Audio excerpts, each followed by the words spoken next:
both these guys we're about to talk about, we used every exposure we could to get to know them better. Top 60 at the combine, 30 visit here in our facility.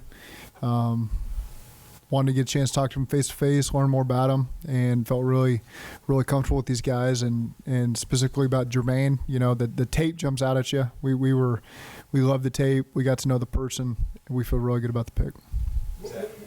There's a background with Jermaine and the incident that happened in Tennessee, storming.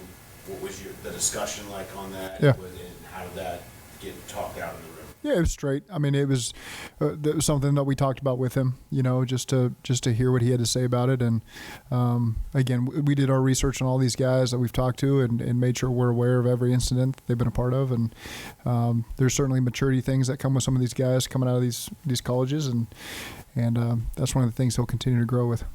What about the answers that he gave you during the whole process and through vetting made you comfortable? We felt good. I mean, we picked him today. We felt good about our interactions with these guys. When you look at McKinnley Jackson, what kind of stood out there, and what did you like in there at that spot? Yeah, he's a guy we've talked a lot about. He fits a good spot for us. 330-pound nose guard. There's not a lot of those in the draft. He's a guy that we had rated highly, and he was sitting right there for us in the third rounds. Was the right spot to take him, and so that was a guy we felt really good about getting in here. Well, I think we were thinking you're going to probably get 2 tackles at some point this draft. You get them tonight. How big of a surprise is that, and how does it change you? How does it change you in these last 2 hours? How are you changed? Yeah, you want to answer or you want me to go? Yeah. Okay. I changed you. It changed me in the last 30 minutes. But, it was great.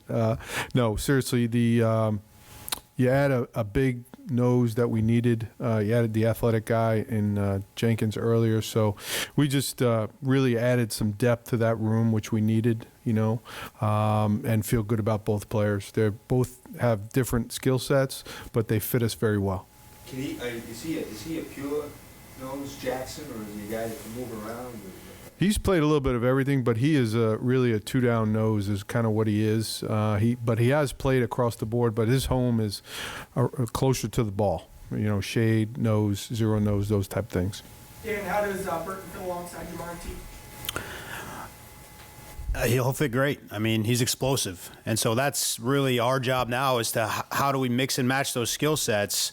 But what he brings to the table with regard to the threat he's going to pose to the defense, how they're going to have to respect all 3 of those players and the explosiveness they bring, we'll figure that part out. But he'll take care of the hard part, which is separating from defenders and catching the football. Game plan time. Sure, absolutely. I think really with both these picks, they've allowed a lot of flexibility in those rooms, receiver room, D-tackle room. Like, we've got a lot of guys that can play football. And even outside of the guys that we talk about as starters necessarily, like now we've got an opportunity to find roles for a lot of different people. And we feel like we've got a lot of talent in both those rooms, which is exciting.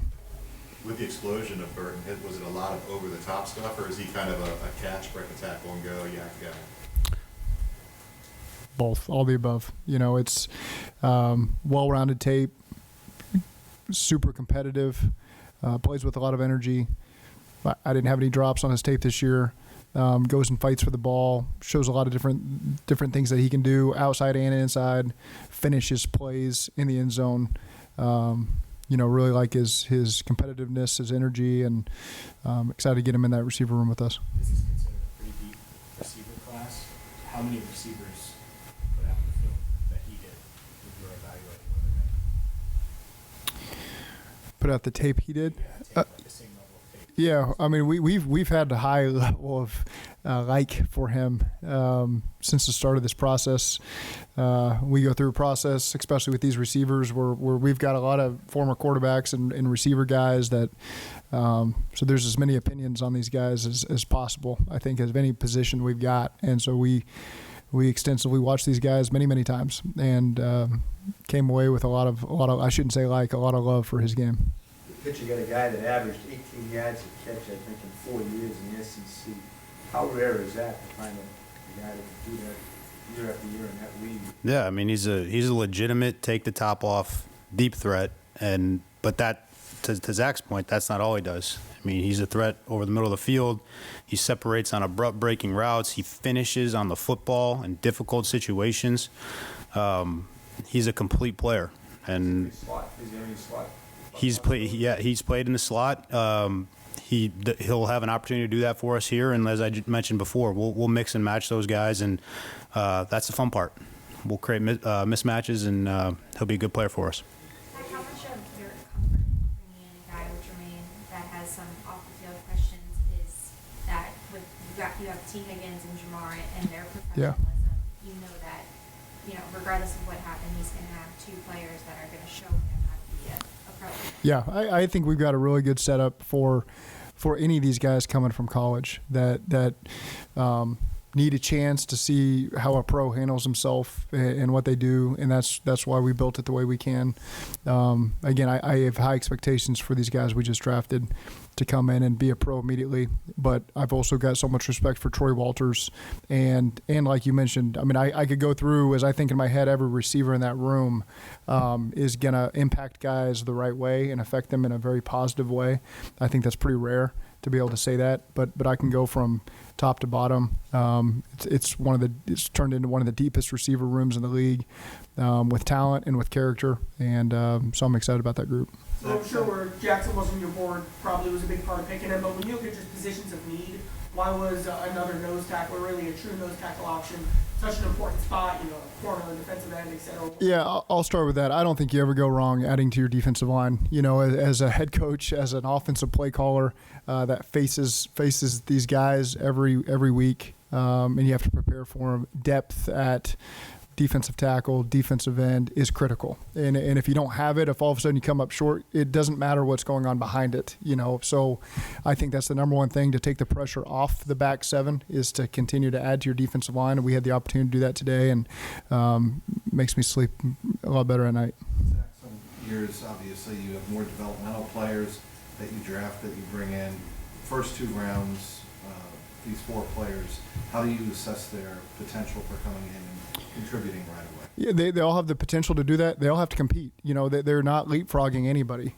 So again, I feel really good about the position groups we're adding them to, and the guys in those rooms are going to fight like crazy, and we've got guys who are starters in those rooms, and guys who we've drafted and developed that are still going to compete to beat these guys out, and so I think it's going to be tremendous competition for us, and that's the best way to build your team is through competitiveness at the position. How do you feel about your corner depth? Obviously, you doubled it in defensive tackle, but at this position, just looking at the numbers, would be something you guys add on day 3? Yeah, I think we'll look into everything. I think I feel good about it right now. We've got multiple picks tomorrow, so we'll see where it all shakes out. But excited about what we've done so far, for sure. Jackson, I think, is a two-time captain. You get Jenkins as the captain. What do you think of Jackson's intangibles? Yeah, like you said, anytime you're getting these guys that come from major universities with and their teammates pick them as as a leader, it says a lot about them. So it's just another piece to the puzzle, and we're glad that we're able to get both those guys, and they're both, as you mentioned, captains. Zach, I think Nick on the ABC broadcast, Nick Saban looked pretty enthused about the Burton pick. Did you get a chance to talk to Nick at all with Jermaine? I didn't. No, I did not talk to Coach Saban. No, Tommy works for Cleveland. Right. Yeah, I don't think he was going to give me great insight.